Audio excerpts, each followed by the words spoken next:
Hello guys, it's your boy KP. Welcome to my channel. Welcome to another video. And today I'm going to be talking Arsenal's transfer news. Sesko signing a new deal. Arsenal trying to renew the likes of Hein, Coizer-Duberry and Will Waters. Chido Obi-Martin, is he going to stay at Arsenal before he signs pro or go to Bayern? With the links I was talking about, Arsenal are keeping their targets quite close, to home. No one really knows what's going on in the mainstream media, even the trusted Arsenal journalists, and I feel like it's an exciting summer. Before we get into this video, guys, if you're new or returning, hit the subscribe button, smash the like button down below, and comment down below your thoughts on anything I say in this video. And yes, I know I haven't uploaded in a while. Season ended, I took a little break, but we're back into it. Daily uploads and full of Arsenal news and Euro updates. But yeah, there was a time I wanted to make a video on Sesko, but I just wasn't too sure on not the signing, because I feel like I like the player, but with Arsenal really going for him. Obviously all season we've been talking about Arsenal the game changers. We're reaching that moment where we're almost there, and obviously market opportunities like Sesko, he had a release clause of about 54 million, which is quite good in this day and age, yeah. But still, the age, the profile, he wasn't coming in and being a definite starter, and Arsenal need ceiling raisers, as I said a lot in my videos. World-class players, or near enough world-class players, or young players with that world-class potential to come in and offer us something different, upgrade the level of the squad. And I feel like the way the news was coming out and all the journalists saying, oh, Arsenal are definitely in, if Sesko wants Arsenal, he's the priority, and obviously it probably was the case. Arsenal probably proposed the best deal. If Sesko was to leave Leipzig, probably Arsenal would have been his destination, but he probably clearly wasn't convinced on leaving at this current point in time. So he signed a new deal with Leipzig. I think that release clause is probably gone. I think they said Fabrizio was saying that, as you can see, that there was a little gentleman's agreement with Leipzig. So if he transfers next year or the season afterwards, they will allow him to leave at probably a good price. It's also come out today an article by James Nicholas that Arsenal do appreciate the players like Gyökeres and Zirkzee, but they're not going to be they've called it interest when they were chasing for Sesko and Gyökeres, and they're probably not going to move for Zirkzee, which makes me think back to my original point that I was making throughout the season, that Arsenal aren't going to sign that conventional number 9, that there's not that many options out there. I think Arsenal will probably pursue for the main, the best number 9 on the market right now, which is probably Victor Osimhen. Obviously the price and the release clause that Napoli are touting for, despite them not really be, I don't think they qualified for European football, if I'm sure, or Conference League at most. So Arsenal will probably have an upper hand in the negotiations. Osimhen will probably want to leave. Obviously it's an interesting place to come to, but are Arsenal willing to pay that price and go all in for that striker, or are they willing to wait next season for maybe when there's more scope of the strikers that we've been linked with, maybe having another season, maybe that being good? With that being said, does that mean that Arsenal are going to go for a more superstar winger?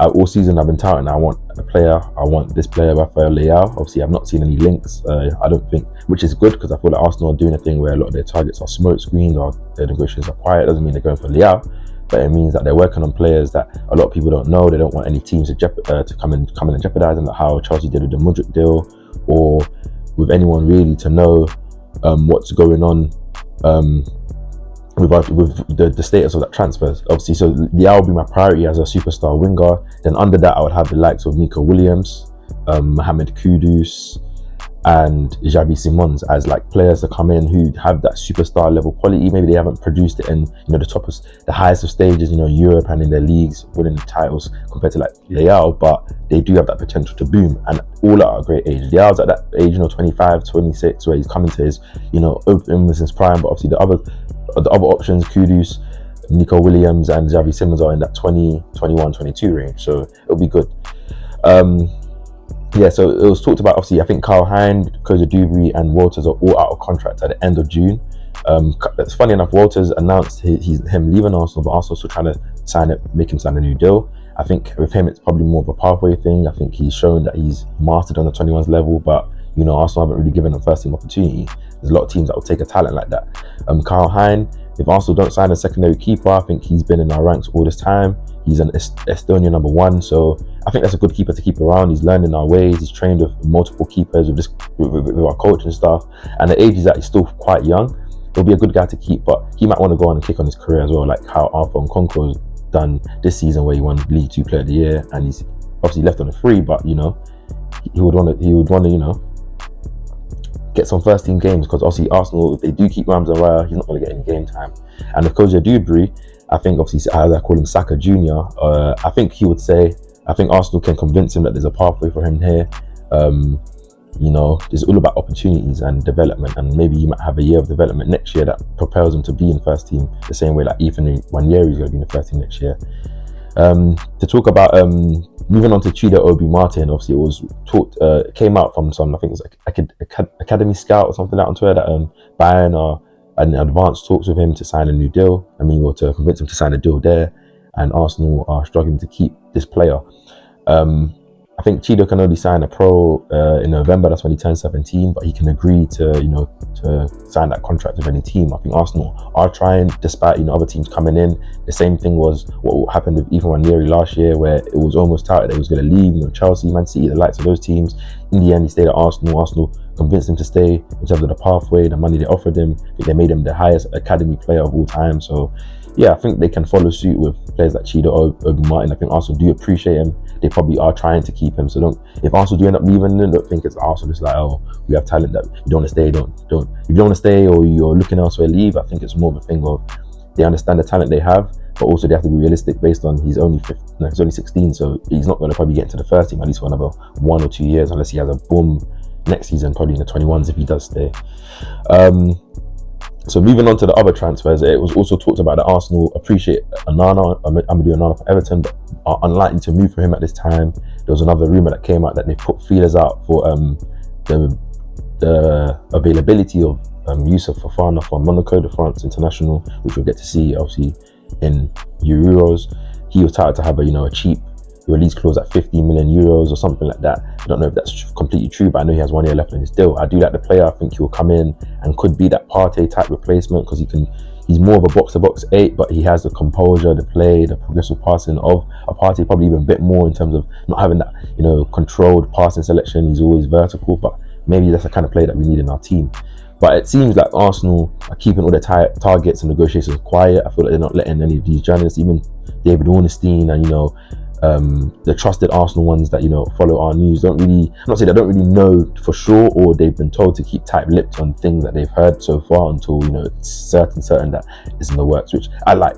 Maybe we're going to see a lot of signings like how Arsenal just came out and popped out with Raya, popped out with Vieira, popped out with Timber and Havertz, that type of signing where they've probably been scouting it for time, but the negotiations, the back and forth about we put in a bid, or we reviewed the guild, or reviewed the personal terms, is just straight deal agreed, personal terms agreed, medical booked. Do you know what I mean? So that way there's no hijacking, there's no real the Arsenal fan base, I feel like these journalists like to build up a lot of things on Twitter and on socials, because Arsenal fans we love our team like every other team, but we take transfer news a lot because we don't always make a lot of transfers compared to other teams.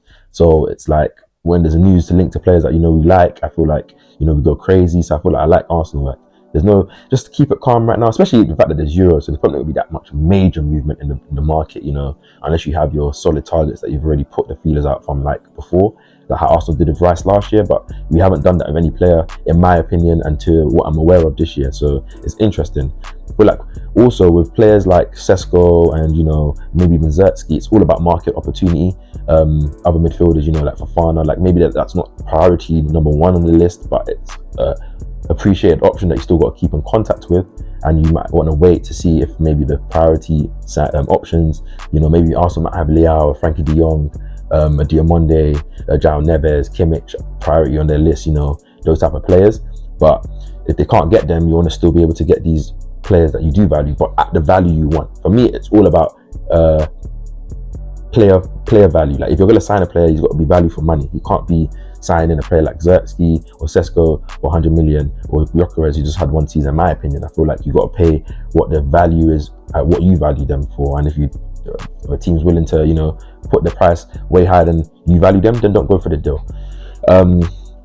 So it'll be interesting. I think it's a very interesting summer for all of us that make content as well, and as fans to kind of theorize,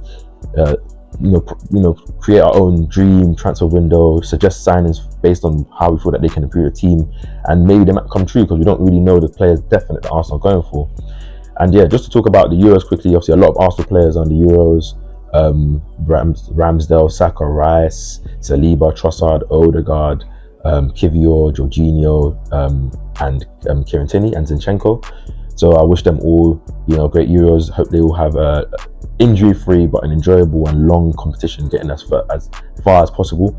I'm going to highlight Saka and Havertz, in my opinion, for this competition, to, you know, have very key influences on the teams. I think a lot of people are sleeping on Germany, and I think Germany, obviously being the host as well, Havertz being that main number 9 for them, I think he's going to score a lot of goals, especially with the creativity around them in Kroos, in Musiala, Wirtz, Gundogan, Kimmich, whoever does start for the midfield for them.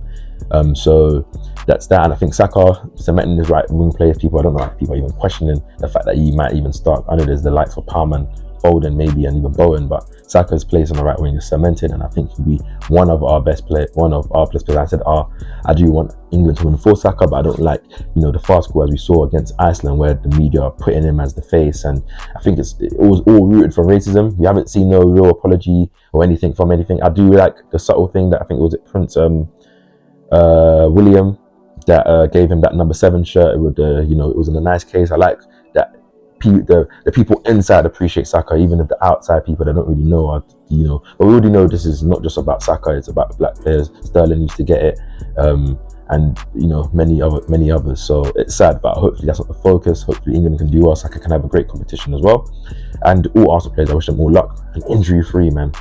But yeah, man, it's an interesting day in news. Obviously, every day there seems to be, you know, different news. But I think since the Sesko new deal came out, it's kind of shaken up the transfer news in around Arsenal. I think no one really knows what's going on. It shows there's a lot of guesswork going on as well with the journalists. Maybe that they know about known targets Arsenal are, you know, sending out scouts for, but they don't know the definitive target. So they're kind of, you know, creating the stories that Arsenal are interested in this and that. But we don't really know.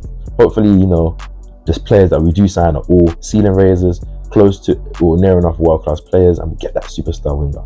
Leao, please, Edu, Arteta, if this ever stumbles across you, Leao, man, I know he's on your list. I know he's there. I don't know his player profile, you know, his personality, how he'll fit in the team, but in terms of the player, he's him. You have Saka on the right, Leao on the left, then you have the options of Martinelli to go rotate with Leao or go up 9. It's the possibilities are endless. I will come with a few videos in my dream transfer window, and the specific players that I feel like I want us to sign, and just looking into their profile, and then just any news that comes out as well. But yeah, you guys say subscribe to my channel. I will be dropping frequent videos again following the Euros. I'm probably going to choose England and Portugal to follow this year, because I do like Portugal's team. I think no one really talked about them to be winners, and I'm going to follow the Copa America. I will decide and let you guys know what team I'm going to be following, or teams, and, you know, counting for and keeping tabs on. So yeah, hit that subscribe button, comment down below your thoughts, like the video, and I'll catch you guys in the next video. Speak soon.